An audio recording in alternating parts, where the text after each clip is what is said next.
তুমি হাদিসের ডেফিনিশন শোনাও আমাদেরকে। হাদিস প্রিয় নবী সাল্লাল্লাহু আলাইহি ওয়াসাল্লামের বর্ণিত কথাবার্তা ও তার কৃত কাজ সমূহকে হাদিস বলে। হিফজে হাদিস, হাদিস মুখস্থ করাকে হিফজে হাদিস বলে। প্রিয় নবী সাল্লাল্লাহু আলাইহি ওয়াসাল্লাম বলেছেন, যে ব্যক্তি আমার উম্মতের উপকারী 40টি হাদিস মুখস্থ করবে তাকে কিয়ামতের দিন বলা হবে যে জান্নাতে যে দরজা দিয়ে ইচ্ছা প্রবেশ করবে। আমি আমাদের সম্মানীয় মাস্টার হাজি মাস্টার হাসানুল হক সাহেবকে স্টেজে আসার জন্য আহ্বান জানাবো।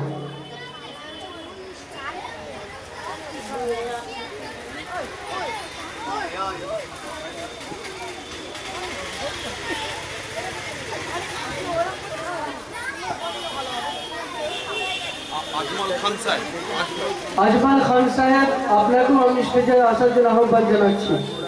আজমাল খান সাহেব, আপনিও স্টেজে চলে আসুন।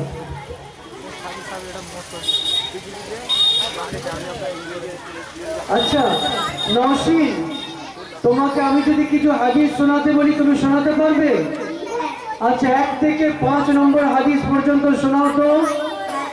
নাম্বার 1, ঈমান সম্পর্কিত। অর্থ দিন ইসলাম ধর্ম খুব সহজ। হাদিস নাম্বার 2, ইবাদত সম্পর্কিত। মিফতাহুল জান্নাতিস সালাহ, অর্থ নামাজ বেহেশতের চাবি। হাদিস নাম্বার 3, লেনদেন সম্পর্কিত। মান গশ্যা ফালাইসা মিন্না, অর্থ যে প্রতারণা করে সে আমাদের অর্থাৎ মুসলমানদের অন্তর্ভুক্ত নয়। হাদিস নাম্বার 4, সামাজিকতা সম্পর্কিত। আসসালামু ক্বাবলাল কালাম, অর্থ কথা বলার পূর্বে সালাম করো। হাদিস নাম্বার 5, আচার-আচরণ সম্পর্কিত। আলাইকুম বিসসিদকি, অর্থ সত্য কথা বলা তোমাদের উপর অপরিহার্য। মাশাআল্লাহ, এতক্ষণ নওশীন আমাদের সম্মুখে 1 নম্বর হাদিস থেকে 5 নম্বর হাদিস পর্যন্ত শোনাচ্ছিল। এখন আমরা আফিফার কাছ থেকে 6 নম্বর থেকে 10 নম্বর হাদিস, টোটাল 5টি হাদিস শুনে নেব। হাদিস নাম্বার 6, ঈমান সম্পর্কিত। ইন্নামাল আমালু বিন্নিয়াত, অর্থ আমলের ফলাফল নিয়তের উপর নির্ভরশীল। হাদিস নাম্বার 7, ইবাদত সম্পর্কিত। আস-সুজুদু সাতরুল ঈমান, অর্থ পবিত্রতা ঈমানের অর্থে। হাদিস নাম্বার 8, লেনদেন সম্পর্কিত। মান ইনতাহাবা নুবতান ফালাইসা মিন্না, অর্থ যে ব্যক্তি কোনো জিনিস ছিনিয়ে নেয় সে আমাদের মুসলমানদের অন্তর্ভুক্ত নয়। হাদিস নাম্বার 9, সামাজিকতা সম্পর্কিত। আল জান্নাতু তাহতা আকদামিল উম্মাহাত, অর্থ জান্নাত মায়ের পায়ের নিচে। হাদিস নাম্বার 10, আচার-আচরণ সম্পর্কিত। ইজতানিবুল গযব, অর্থ রাগ থেকে দূরে থাকো। মাশাআল্লাহ, আসসালামু আলাইকুম ওয়া রাহমাতুল্লাহি ওয়া বারাকাতুহু। যে বাচ্চাগুলো আমাদের সম্মুখে হাদিস শোনালো এদের গার্জেন উপস্থিত আছেন? এখানে চলে আসুন।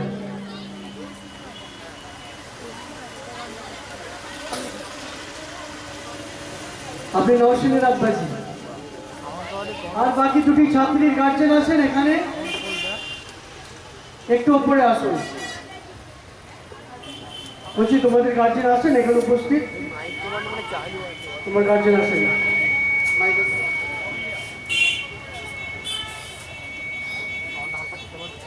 দেখুন,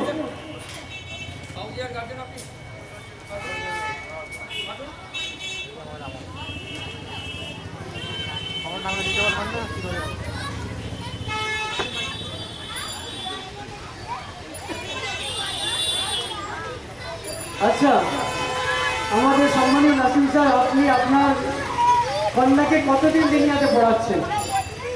আমি দিনিয়াতে আমার মেয়েকে ভর্তি করেছি 1 বছরও হয়নি। মানে আগের বছরে আমরা ফেব্রুয়ারি মাস থেকে দিনিয়াত শুরু করেছি, তাই এখনো ফেব্রুয়ারি মাস আসেনি, জানুয়ারি মাস চলছে, 1 বছরও হয়নি। মাশাআল্লাহ, আপনাকে কেমন লাগছে বলুন? আজ আপনার কন্যা সন্তান এখানে দাঁড়িয়ে সবার সম্মুখে বেবাক হয়ে, নিডার হয়ে নবী করিম সাল্লাল্লাহু আলাইহি ওয়াসাল্লামের 5টি হাদিস শোনালো। সত্যি এটা সকলের জন্য গর্বের বিষয়। আপনাকে কেমন লাগছে বলুন? সত্যিকার আমাদের কাছে একেবারে নতুন। আমরা এবছর প্রথম বছর, আমরা সত্যিকার খুব ভালো লাগছে। এবং আমি একজন, মানে আমার মেয়ে যেভাবে 5টি হাদিস আপনাদের সামনে তুলে ধরলো, আমি একজন বাবা হিসাবে বা পিতা হিসাবে গর্ববোধ করি যে আজকের এই মঞ্চ থেকে 5টি হাদিস সুন্দরভাবে আপনাদের কাছে তুলে ধরলো। আমিও এত হাদিস সম্বন্ধে আমার ধ্যান ধারণা অতটা ছিল না, এমনি প্লেন নামাজ পড়ি, সময় মতো একটুখানি বইপত্র পড়ি, কিন্তু এত পয়েন্ট অনুযায়ী একটার পর একটা যে পয়েন্ট অনুযায়ী হাদিস, এটা সত্যিকার আমাদের শুনে ভালো লাগলো। এবং 1 বছরে আমাদের এই মুয়াজ্জিন মক্তব শুধু আমার মেয়ে বলে নয়, যারা সবাই আমরা আসি, আগামী দিনে আমাদের 130টা বাচ্চা এখন পর্যন্ত আমাদের মুয়াজ্জিন মক্তবে অ্যাডমিশন নিয়েছেন, ভর্তি হয়েছেন। আমরা আগামী দিনে এই 130টা সামনের বছর আমরা এর সঙ্গে আরো 1000 যোগ করে দিতে চাইছি ইনশাআল্লাহ।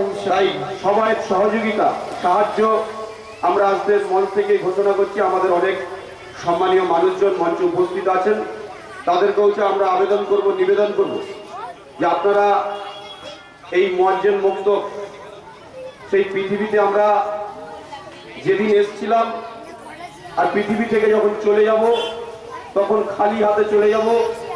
একটা সাদা স্নান করে আমরা বিদায় নেব। হাতে একটা আংটি অনেক কষ্ট করে করেছিলাম, সেই আংটিটাও বাড়ির লোকজন, পরিবারের লোকজন সেই আংটিটাও খুলে নেবে। আংটিটা খুলে নিয়ে সমুদ্রে বা নদীতে ফেলবে না। আংটিটা একটা সময় কবর থেকে আমি খবর নেব যে আংটিটা বাড়ির কোনো একজন সেটা ভেঙে কোনো একটা সোনার জিনিস তৈরি করে সে আবার সেটা ব্যবহার করছে। তাই আমরা এই বিদায় নেওয়ার আগে আমরা কিছু ভালো কাজ রেখে যাই। এই একটা বাচ্চা আজকে যে আলিফ বলবে, আবার আগামী দিনে সে বাচ্চাটা যাকে আলিফ শেখাবে, আমরা পৃথিবী থেকে বিদায় নেওয়ার পরে আমরা তার যা বদলা আল্লাহ পাক আমাদেরকে দেবেন। আল্লাহ পাক ওয়াদা করেছেন, আল্লাহ পাকের ওয়াদা সঠিক, হক। আমাদের ওয়াদা আমরা ভঙ্গ করি, আমরা খিলাফ করি, আমরা আমাদের এর উপরে কথা আমরা দিয়ে কথা রাখতে পারি না, কিন্তু আল্লাহ পাকের ওয়াদা হক, সঠিক। তাই একটা বাচ্চা যেদিন আলিফ বলবে সেদিন থেকে আমরা তার ফায়দা বলুন এবং তার নেকি বলুন আমাদের আমলে লেখা হবে। মাশাআল্লাহ, শুকরিয়া, জাযাকাল্লাহ। ধন্যবাদ আমাদের আব্দুল আজিজ সাহেব, নমন সাহেব এবং আমাদের মাক্কি সাহেব যেভাবে স্টেজ পরিচালনা করছেন। আমরা আজকে আমাদের এই মঞ্চ থেকে আমাদের অভিভাবক, সিনিয়র যারা আছেন, তাদের পক্ষ থেকে আপনাদেরকে আরো একবার ধন্যবাদ, শুভেচ্ছা জানাই। শুকরিয়া, জাযাকাল্লাহ। ফৌজি আপনার কি হয়? মাহফুজ আমার ভাই। মাহফুজ আপনার ভাইজি? আচ্ছা, মাশাআল্লাহ। আপনি কোনোদিন কল্পনা করেছেন যে আপনার পরিবারের কোনো ছোট্ট একজন সন্তান এরকম স্টেজের উপরে এরকম শত শত মানুষের সম্মুখে দাঁড়িয়ে নবী করিম সাল্লাল্লাহু আলাইহি ওয়াসাল্লামের হাদিস শোনাবে? আপনি কোনোদিন কল্পনা করেছেন? না, আমি কল্পনা করি, আর আজকে দেখেও ভালো লাগছে। সত্যি এটা গর্বের বিষয়। একটা বাড়ির গার্জেনের জন্য এর থেকে বড় গর্বের বিষয় কি? আমাদের এত বছর ধরে আমরা আলেম ওলামাদেরকে দেখেছি, তারা আমাদেরকে নবীজির হাদিস শোনাবেন, আমরা ওলামাদেরকে দেখেছি তারা আমাদেরকে স্টেজে নবীজির হাদিস শোনাতেন, কিন্তু আজ এই ছোট্ট ছোট্ট বাচ্চাগুলো, এই ছাত্র ছাত্রীগুলো, এরা স্টেজে দাঁড়িয়ে এরা আমাদের সম্মুখে নবীজির হাদিস পাঠ করছে। সত্যিই এটা অস্বাভাবিক, সত্যিই এটা গর্বের বিষয়। আমরা সকলে প্রতিজ্ঞা করি, আমরা সকলে নিজ সন্তানকে এইরকম প্রতিষ্ঠানে ভর্তি করবো ইনশাআল্লাহ।